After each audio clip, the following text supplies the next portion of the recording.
Inilah berita politik panas kebohongan nasional, dan pembodohan bangsa tentang kandungan TKDN lokal mobil SMK, dan mobil lokal assembling dalam negeri Indonesia. Kita sedang mengharapkan pemimpin bangsa saat ini sebagai seorang troubleshooter yang cepat membaca kondisi darurat negara dan bangsa.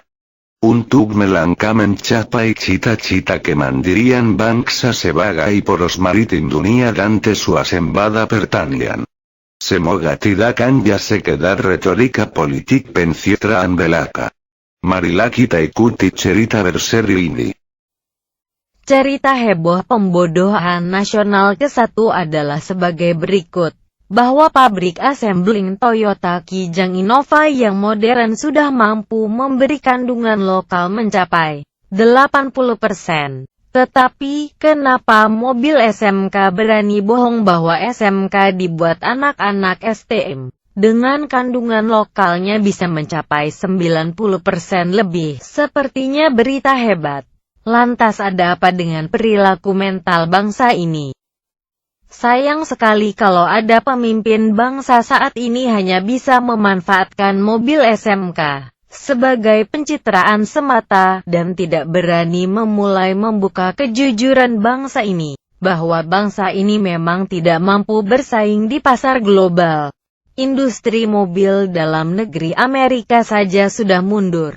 Tinggal industri assembling mobil Jepang yang terus ekspansif menjajah Indonesia. Dan industri mobil-mobil Jepang dan Korea ini tidak peduli subsidi bahan bakar minyak Indonesia sebesar 650 triliun rupiah itu sudah mencekik leher si miskin, dan sumber krisis politik.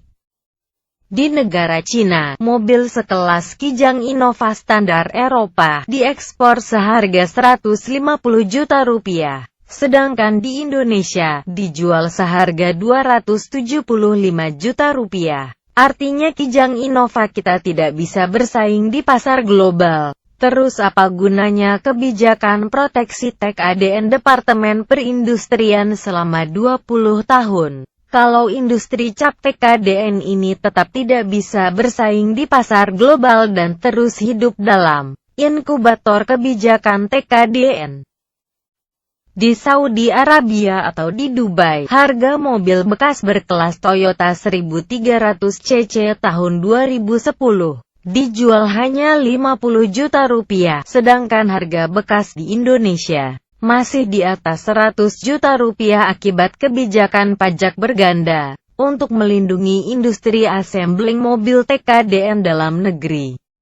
Jika subsidi bahan bakar minyak sudah menjadi beban malapetaka, kenapa negara masih melindungi industri yang menjual mobil LCGC dengan harga mahal di atas 100 juta rupiah? Rakyat seharusnya diberikan harga-harga mobil murah pasar dunia, seharga 25 juta rupiah sampai 50 juta rupiah saja, seperti di Dubai dan Saudi. Kemudian kebijakan subsidi bahan bakar minyak segera dihapus.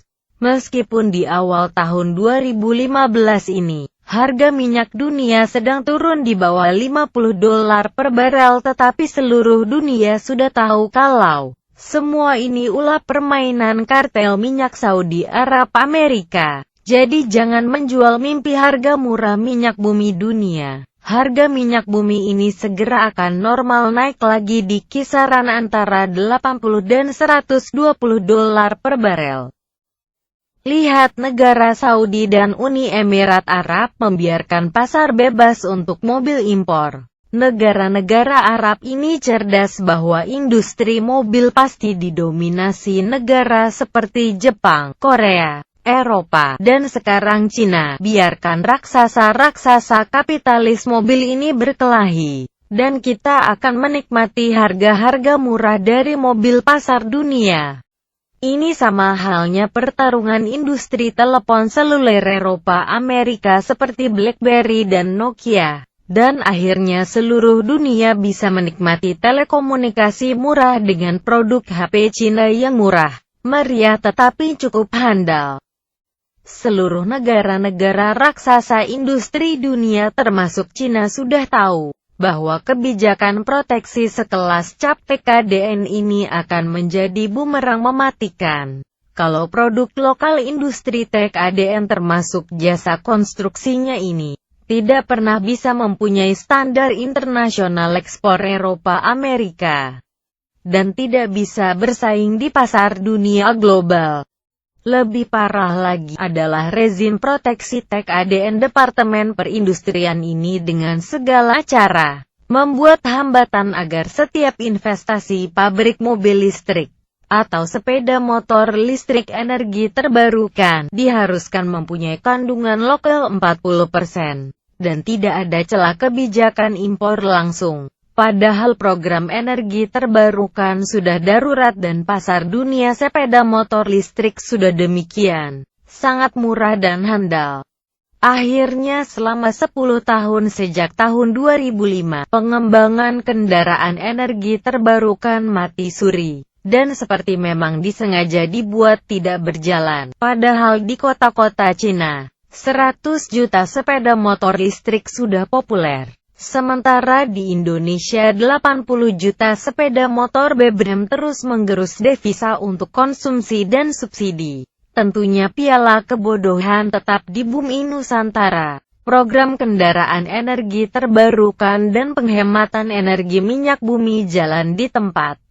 Patut diingat bahwa 250 juta penduduk Indonesia itu terbesar kelima di dunia. Cadangan minyak bumi hanya sampai tahun 2030. Dan Indonesia sudah menjadi net pengimpor minyak sejak tahun 2004. Kegagalan kebijakan konservasi energi bahan bakar minyak sejak tahun 2004 itu sudah membuktikan bencana fiskal dan bencana politik. Ini perlu tindakan darurat segera dalam 2 tahun ke depan. Sambil terus menyusun strategi 10 tahun menjadi negara poros maritim dunia. Dan ambisi itu cukup mungkin. Demikian pokok-pokok topik dari penelitian kebijakan tentang energi terbarukan, yang dilakukan oleh Muhammad SM, mahasiswa program studi Magistrat Teknik Industri di Jakarta tahun 2015 ini. Muhammad SM juga adalah penulis buku tentang riset kemacetan Jakarta yang berjudul Mas Jokowi dan Bang Ahok Janji Mengatasi Kemacetan Jakarta, penerbit Nur Sakti Palapa. Semoga berguna bagi kita semua.